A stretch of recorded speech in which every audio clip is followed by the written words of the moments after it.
Okay, right. Next class, Guardian. There's basically nothing really happened. Like, this is a quality of life patch for Guardian. There's a big quality of life in there. Oh, yeah. It's really a big quality of life, but it's nothing super crazy, right? So, this update focuses primarily on tuning up core Guardian skills and traits that haven't aged very well. Mace skill improvements and some fixes to how Torch skills interact with Radiant Fire traits should help these aspects of Guardians fit in better with the new specialization options. We're also extending ground targeting functionality to all spirit weapons to give players more precise control. So, the big one there is the Radiant Fire one. This is a huge quality of life change. It's a really good one too. So previously what this trait would do here, where is it? What Radiant Fire used to do was that it would activate your fourth skill. It would flip your fourth skill for you once every 10 seconds, right? When you critically hit an enemy, okay? And this means you could throw out the little Zealot's Flame, right? Great, we can throw out our Zealot's Flame. Fantastic, wonderful. Okay, but what it does now is it gives an extra charge to it. Basically it's using the ammo system now instead, and getting this trait proc gives you an extra charge. Let's see what happens. So Zealot's Flame, like I said, guys, it's now ammo. Look, it says 1, right? There's the 1. So yeah, you have to use it fairly quickly still, but let's see what happens when we get a proc from this. I was just wondering if you could stack it up infinitely and then like unleash it on someone after a certain period of time. So let's see what happens if we just go ahead and auto attack a little bit here. So let's get a proc. So we get a proc. Does it go away? Oh, it does. Wait, hang on a minute. Is that really even that much of a quality of life? It is, yeah. I guess it doesn't overwrite it, right? But it does. It just doesn't stay for very long. Yeah, it is good though. So it goes from a 1. We should see it go to a 2. Oh no, I didn't get it. Okay, we need to get our timing down here, boys. Hang on, let's stop this. All right. So if we use the ability, right, then we get 2 charges, right, and we can double use it, right? Yep. Instantly. That's 15 burns, boys. Look at those big 15 burns. That's a lot of damage there. But it basically means that you can't overwrite with the trait now. So what would happen previously is that you would proc the trait sometimes and it would just fully overwrite the normal ability, right? Or the other way around. And that would obviously lose your DPS. And now that won't happen. So really nice, really nice quality of life there for Condi Firebrand of any variant. So you're probably going to see a DPS increase just because it's easy to use, right? Right off the bat. Now, the other stuff is just more basic quality of life. Faithful Strike, the auto attack chains. A lot of the Guardian weapons, Hammer and Mace, are very, very slow. So what they've done is they've just made them faster, right? Like your Hammer is faster now, which is nice. Basically, mostly for PvE, honestly. Like maybe you'll sometimes get an auto attack chain off in PvP, but not likely really. And I think a lot of Guardians play with Greatsword anyway for the core guard build, so not the hugest deal there. And Faithful Strike, it's now lowered the casting time by 0.3 seconds and 10% damage up. Again, this is actually this is a fair buff to Mace in PvP, perhaps. Like you may actually get some auto attacks off occasionally, not very often though, to be fair. And making it faster is good, and it's probably a fair trade-off for lowering the healing. Symbol of Faith, damage by 30%. That's quite significant, right? Because if you play Mace in Firebrand in PvP, you will be using this ability, and you can use it to cleave, right? You can use it to actually pressure a bit, and you're in Menders, right? So you do actually have damage with this. So that's quite significant. And Protector Strike, I really want to see what this actually means with Protector Strike. What I think it means is that it's just what's going to happen is that you simply lower, I'll log to my other Guardian, you simply lower your Mace instead of playing out the full animation. So what would happen previously with this ability, guys, Protector Strike, is you would hold it up the entire time, and then you would play the animation as if you got struck, even if you didn't. You do this kind of like weird flail, even if you didn't get struck. So basically, it would give you downtime before you can use your next ability. What I anticipate now has happened is that when you use this ability and you don't get a block, it simply lowers the Mace and allows you to get to your next ability quicker. So let's just see what this actually does. Here's the ability. And yeah. So instead of doing the flail around, what it does is I'll go find an NPC for us to fight and show you what it looks like, right? Alright, so here we go. So let's go ahead and get this proc here. Block. Go on, hit me. Holy shit. Dude, Guild Wars 2 is fucking baby mode. It attacks every 10 seconds or so. What the fuck is this game? Block. There we go. So it does that attack. When you actually get a block, it does that animation, right? and normally it will just it'll just put it down. But it also does something else now. It also fully charges your burn as well. So if we hit him, we're going to get a burn stack, right? He's now running away in fear as well. So if we get a block, let's pull this mob. Go on, hit me. Right? It instantly charges our F1, right? So now if we hit this guy, wait, what? If you don't. Oh no! If you don't block. Oh no! All the way around. Yeah. If we don't block an attack. Misplay. Yeah. So hang on. If we don't block, let's kill this guy. Right? Bop. So if we don't block our attack here, right? Our next attack will inflict a burn. So there we go. You see, we get our fire, and then, pow, we get our burn stack, right? So it's an odd change. I'm not sure exactly what they're getting at there, to be honest. I guess it's kind of a bonus if you don't get it, so that you get the payoff either way, in a way. Like you get a burn stack if you don't, and that's pretty insignificant. That doesn't really change anything. I mean, like, if you're playing Firebrand in PvP, I'm sure I'll do that one burn stack with my 0 condition damage. Holy shit, dude.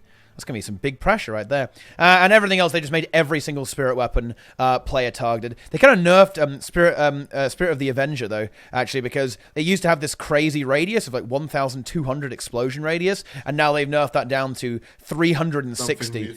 Yeah, that was obviously not intended. I think they kind of, their finger slipped when they made that one. Okay, probably not exactly intentional to have a radius that high. But again, just quality of life, blah, blah, blah, blah.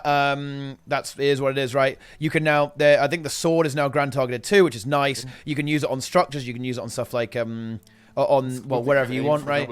You can, yeah, you can cleave stuff down. Just much easier to use, just a better ability now, a little bit better. Hammer of Wisdom, they just fixed a bug with it. Right hand strength, now, I believe this is actually a buff, I think, because what it used to do was give you 15% crit chance while using, in your main hand, right?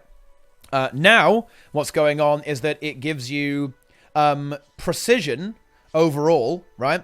And extra power when you have a one-handed weapon. Now, realistically, you didn't need crit chance when you were playing Guardian anyway, so you just basically get 80 power while you're on your when you're on your scepter, right, for power DH. Or maybe sword. What do you think about the sword shit, Nico? Actually, right? Because Zealot's defense, sword 3 has had its damage increased by 50%. Okay, in PvE only. Yeah. Now, I believe there was actually some experimentation with sword before this patch anyway, right? Like, I think some people were playing around with it, seeing if it was good. Like, maybe this is enough to actually make sword good in PvE now. Buff for your burst, but afterwards it goes down. Ah, okay, so... What I heard in guild chat, it can be wrong. Yes. Okay, so that may be good in certain situations then. Like if you're in a very short boss and you get the burst, then it's good then, right? I guess. But it's good, you know. I mean, sword would make sense, right? Scepter is a bit of a weird weapon to have on a DPS build, right? You know, sword would make more sense in a way. So maybe we'll see more pushes towards that eventually. But yeah, definitely some good changes to Guardian. Like quality of life, particularly with the Zealot's fire ability. Making Zealot's flame easy to use. Nice damage buffs. Like, good to refresh hammer, make it a bit faster as well. And the quality of life on the spirit weapons is great too. No complaints there really. With regards to the balance changes there, it's all good, right? It's all good. NG. Now this is a meme. I think Angels was quite amused by this. Engineer. Following the previous gyro updates, we've had the opportunity to update the gyros for underwater use as well. With the change to blunderbuss, we're aiming to give clarity about best use scenarios for this skill by reducing the size of the tooltip and making it clear that closer is always better, rather than using a complicated staggered range threshold. If this goes well, we're likely to update other abilities in a similar fashion to provide more best use clarity in future updates. Okay, so... let's go ahead and log on. I mean, basically, what they're saying is here we didn't change anything about NG because we just didn't. Yeah, there you go. So it's this is a good change to blunderbuss because basically it means that you don't get memed by the threshold as much. For example, now you'll be better off. Okay, I think it's better to kind of explain this with raid markers, actually. I'll kind of try and demonstrate what I'm trying to say with raid markers. So I'm just going to, let's pretend that these are the range thresholds here. Let's pretend that these are the range thresholds for blunderbuss. They're not, okay, but let's just pretend that they were, okay? So previously, okay, even if someone was right there, okay, and I hit them here with blunderbuss, they take the damage of circle, right? If that makes any sense, right? They take the damage of circle, even if they're right there. So in other words, now... you're always going to be better if they're close. However, if you if you were just inside the threshold here, right? If you're just inside the threshold, okay, then suddenly you get that extra damage, right? But you don't get as much extra damage as you would now, right? If that makes any sense. In other words, you know, and also it also really depends how they've done this as well, actually, because it may be the case now that it really depends how this has been done, to be honest. Because suppose the max damage is at arrow, right? Okay, and the minimum damage is past circle, like past circle is past minimum damage. So this could actually be a nerf. Well, it technically will be a nerf, because what I think they've done is that their max damage is probably now here, right? Okay, and these are the thresholds, like kind of like this. They've basically been almost like staggered a little bit like that, right? So instead of it being like this, it's now scaled all the way. So in other words, to get maximum damage, they probably have to be really fucking close to you, right? If that makes any sense. Like, some of this is going to be really difficult to quantify. I think almost all the time it's going to be better in terms, but a little bit, right? A teeny tiny bit will be usually a little bit better. But if you can understand what I'm trying to say here, right? So previously, to get max damage, all they had to be is on arrow. Now, I think to get max damage, they have to be like right at like point blank, like fully point blank. Like now, if they want to get max damage, I think they actually have to be right on top of you. So in other words, this is... in some situations, this is worse. In almost all situations, this is better. Okay, that was honestly I shouldn't have bothered to analyze that to that level. Really, it's a bit of a waste of time. So inside the hitbox would guarantee max damage. So yeah, exactly right. So they want the idea that you really want to point blank people with this, right? And you're going to get some extra bleed duration as well. You do actually get less bleed stacks here. So this may actually be in PvP. This may be a little bit of a nerf actually, because you don't get that extra bleed for bursting people, right? You want to get more damage, right? You know, based on the range, but there you go. This energy, yeah, dude, I'm bringing energy, man, energy, yeah. But still, I ignore all this stuff. It's not that important, really, but it's kind of a fun thought experiment to think about, right? Okay, so what else do they do to NG? They just fix some bugs, right? Like jump shot. This skill animates more smoothly when used to reach a lower elevation. Poison dart volley, now it just goes in a straight line. Previously, you'd be firing them like pew, pew, pew, pew, pew. They'd actually go quite wide shots, right? But now they've made it so it's straight, which, you know, that just makes a lot of sense. Holographic shockwave fixed a bug that's been in since launch, that if you're inside the hitbox and you use this ability, it won't CC someone. Mostly a problem in raids, not so much in PvP. Or it did happen sometimes, though, obviously, I imagine. Yeah, good bug fix. Shredder gyro, reduce the casting time of the skill by 0.3 seconds, increase the damage by 33%. Realistically, this is not going to change anything. Maybe some like really niche use in PvP, but I'm not seeing it. Like you don't want to take this, right? And I guess you could, well, they probably it's probably roleplay, right? They want you to play DPS scrapper to be better. It's not even that bad, but, you know, I mean, that's what they want you to do, right? And I guess it makes it a little bit better. But there you go. And experimental turrets. Fixed a bug that caused the underwater supply crates rocket turret to apply might instead of retaliation. Wow, and now you can use gyros in water. What a great buff! Nice! Ooh. Sure, so weaker than Hollow Disc, right? Well, yeah, they don't really compete, seeing as you can't play with Hollow. Yeah, no bullet gyro. I kind of like bullet gyro as it is now, to be honest. I don't mind it. People really hate Scrapper, but I actually don't mind it. I don't tell Jaw, guys. Do not fucking tell Jaw. But I think Scrapper's fine, to be honest. I mean, maybe it's because I play Necro and I can kill it really easily, but we've never had problems with Scrappers. I mean, even when we have Nico on Rev, we just like fucking melt them, right? We just crush them. I actually think it's not a particularly overpowered build in PvP, you know. I don't know. I think Spellbreaker just crushes it, right? And a lot of other side nodes just crush it.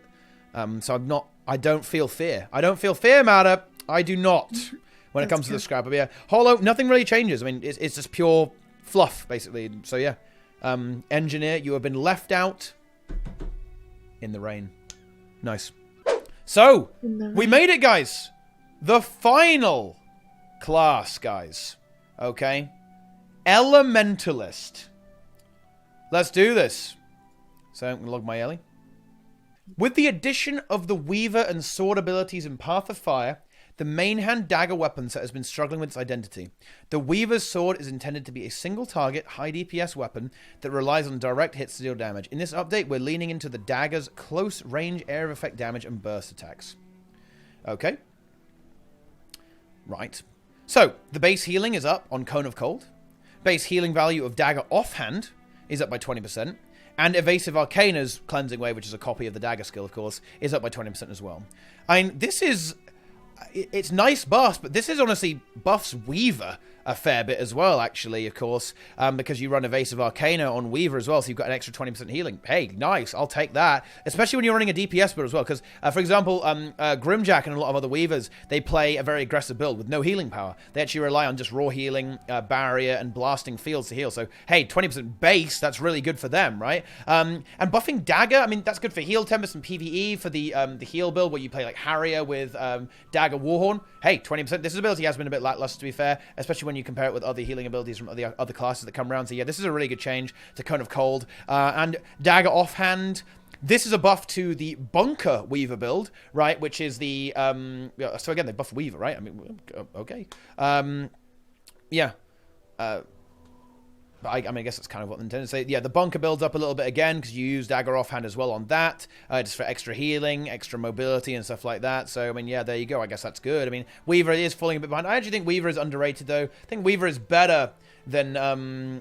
It's better than people give it credit for. I think it wins basically all 1v1s. It can survive a plus quite effectively. Doesn't have the same team fight presence, but it has some, to be fair. I really think it's actually a lot better than people give it credit for, so I'm not even sure it really needs that many buffs. I think Weaver is underestimated class right now in PvP, particularly. Obviously in PvE, this is good for heal Ellie, because you use Evasive Arcana and Dagger. Well, you can use Dagger often if you want, but use Dagger main hand, right? But, I don't know. Dagger... maybe they just don't... I just think they should focus on making Dagger a... healing weapon, right, for PvP, because, I mean, they've got Staff now, though, and you want Staff because of the res trait, right? I don't know, dude. Like, Dagger's in a weird spot. It's a really fucking weird spot.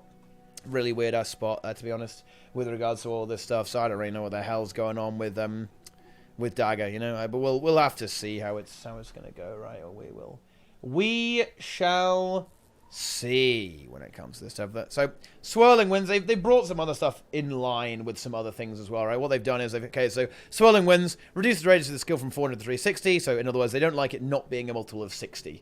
Okay, and you get a red ring, so people know if they're going to get blocked. So a slight nerf there, but to be honest, you're not really going to be that upset about that. Vaporform, Kran is going to be so happy.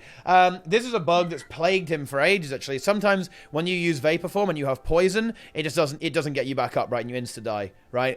Which is, well, yeah, feels bad, man, right? And that actually happened to win an AT this the other day. We still won the game, but it was obviously not good for us that happened. So yeah, it's good that they fixed that. Removed an unlisted function of the skill that causes to apply regeneration to nearby allies. That is actually a callback to Guild Wars 1. Oh, you don't think it'll increase it? Okay, so it doesn't, you don't die, but it just doesn't res you properly because you have poison. So that's kind of fun, actually, because in Guild Wars 1, what Mistform does is it gives you, it means you can't attack, I think, and whenever you cast a spell, you AoE heal your entire team, so it's kind of, I guess, kind of a bit of a callback to that.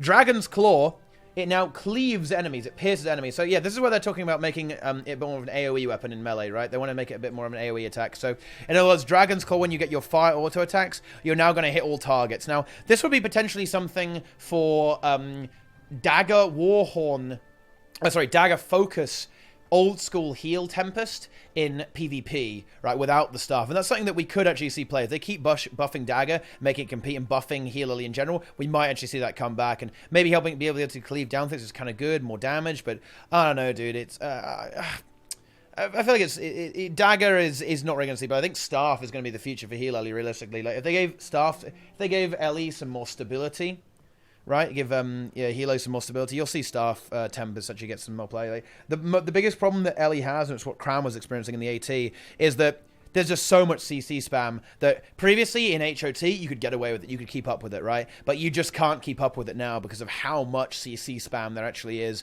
from like every fucking class. Spams it so hard, and it's so hard to survive when you can't use your abilities, right? It's pretty rough.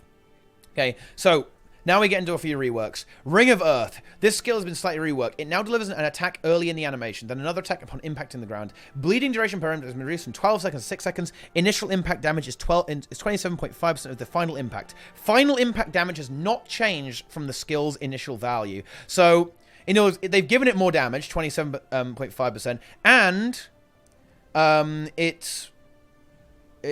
what else does it do?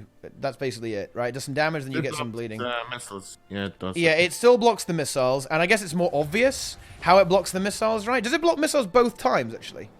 It looks pretty cool, right? Look, check this out, man. You go on a rock. Look at me go on a rock, man. Check this shit out. It looks really cool. The animation is fucking sick, actually. Yeah, so look, the rock fires you into the air, right? And then you smush down. And you get another... So you get 2 spikes, so it's double damage. So I guess it removes Aegis a bit better. Obviously, more damage is always good. It blocks missiles. But again, it's a fairly inconsequential change. You're never going to see dagger over sword on Weaver. It's never going to fucking happen, dude. Like, for a start, like... Tempest, maybe. Yeah, maybe on Tempest, but not in PvP right now. Yeah, it's a bit like Worldly Impact. Exactly the same animation, right, I guess. But yeah, it is really cool. It is a really cool animation. Within a good flow. It has a good flow indeed. But I mean, it's not. It ain't there, man. It's just you just felt, it's almost like flavor, right? It's a cool ability, but it doesn't really do anything. Now, this one is a bit more interesting, though. Actually, this is good, right? And maybe this is where we can actually start to see business. Okay, actually get commenced here. So, Earthen Rush, Magnetic Leap. Previously, what you have to do is a really weird ability, cool ability, but a weird ability. What you do is you throw out a projectile, right, and then you launch at them. Or did they change it? No, did they change it? Recently, is this the second rework? Or you throw a projectile, then you could leap to them or something like that, okay? Hey, AK. So, now what this is it's just a straight leap, okay? Which is a little bit more boring, but I think it might be a bit better. So, what you do is, you lunge forwards, okay, with an evade, and then immobilize, okay, everyone at the end, I think, right? You do an immobilizing strike, which is really cool, actually. And it's a long immob, too. It is a 3-second immobilize on this ability, guys, right? That's a pretty big deal. Now, to be fair, previously it would immobilize on the projectile, I believe. So, in a way, you have to go in now. And I think that, again, that's what they want to push this melee fighter. They want you to have to go in there and get in the mix, right? And really get in there and get some DPS going. But I want to see how this immobilize works. Is it on the impact, or if it hits anyone, will it immobilize? Let's see how this actually works out. Let's see what's going to go on here, boys. If we run through this guy... that's interesting. Okay, so it's not just the impact. If you hit anyone in any way with this, I believe you hit them with the spikes. That will also immobilize no matter what. So, and it's a 3-second one, too. It's a long one, right? It's a pretty long one. I don't know. So, isn't that nice for Zerg fights? Potentially, yeah. Maybe in World versus World, you can, like, AoE, you can insta-immobilize a bunch of people by leaping in, but you don't really want to leap in. And to be honest, immobilize is way better on Staff, right? Like, Staff is much more utility. And you have Arcane to immobilize too. So, yeah, there you go. It is what it is, right? It is what it is. So the previous dagger would leap but not connect. It is a bit weird, actually. I think this is a better ability. The previous one was a bit odd, right? So I do think this is better.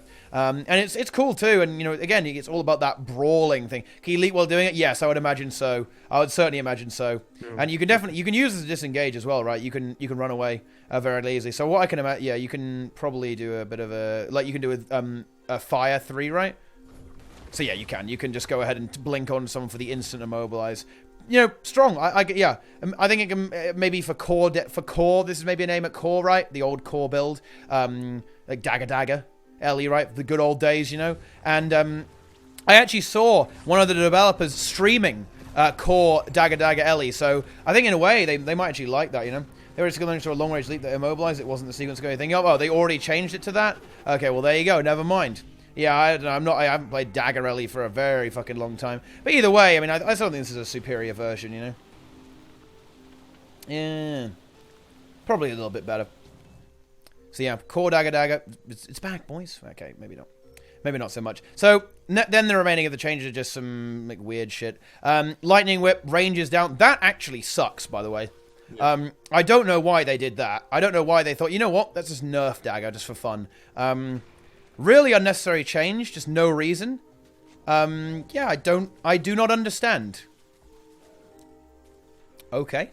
But they've commentated for this. Convergence. Shock a foe and gain weakness and fury. Gain fury for each foe hit. So you can gain a lot of fury. If you hit 2 people, that's 6 seconds of fury. If you gain 3, if you hit 3 foes, 9 seconds, etc, etc. And the damage seems to be fairly strong as well. Let's show you guys what that ability looks like. So what it's going to do is it's going to call down lightning. Let's see, how does this work? So yeah, and then bam, a lightning bolt comes down and shocks them. To be honest, this might be enough. I think that's very slow, actually. It's really slow. That's I guess it's AoE and it's around you, so maybe it's a little bit better in that regard, right? Because that can work, but it's not a blast finish or anything. It's not. I think it could do with being a blast finisher, to be honest. Maybe doing more damage. I think it needs to do more damage as well. Doesn't do enough damage. Doesn't punish for getting hit by that enough. Or maybe it does a lot. I don't know. I don't know what gear I'm in right now. I think I'm in Viper. I think. See, I have power. Yeah, I'm in Viper, so I think it should do more damage. Maybe. Yeah, vitality from some. It's Lich Runes. Yeah, it's the might build thing. Yeah, it's the might build. Yeah. So yeah, I think it needs a bit more. You need to crank a bit more DPS there, and maybe shorten the drop time so you have less time to react to it. Because I don't know. I'm sure 7. You know, 7. He's the Dagger LE guy. He'll enjoy this, but I'm not sure about. I'm not really sure about anything else, really. I don't think it's particularly good. Dagger LE is not going to see play, guys. Good for Storms, they fixed that, because apparently that would sometimes randomly shake the camera. Same with Invoke Lightning, even if you had that shit. So there you go. I like Scepter Warren for open world. Scepter Warren is pretty good, yeah. And then Imbued Melodies. Oh, this is such a shame. It's good. This sucks. It's good. They made it so it isn't 10 targets, right? Yes. They It would be confirmed. more Chrono than Chrono. Dude, it will be so good if it was 10 target. Well, yeah. So Sand Squad, the last patch, guys, they made Sand Squad 10 target, right? Extends boons on 10 targets, 3 seconds on 10 targets.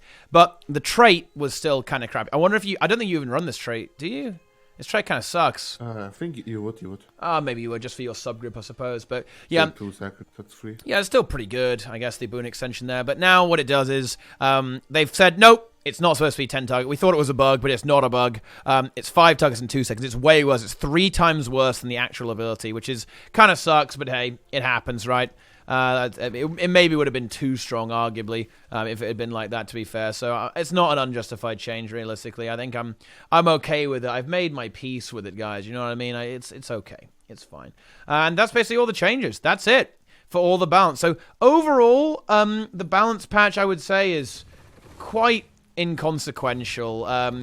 It's going to shuffle stuff up, but realistically, nothing's really going to change. I think you might see some hot berserker action in PvP, perhaps. I think maybe we see some of that, but I'm not sure how much of that we're going to see, right? Yeah, I don't know. Nothing really changed for Firebrand. Rev isn't nerfed in PvP. Rampage isn't nerfed. I mean, Mirage did get bot, which is nice, I suppose.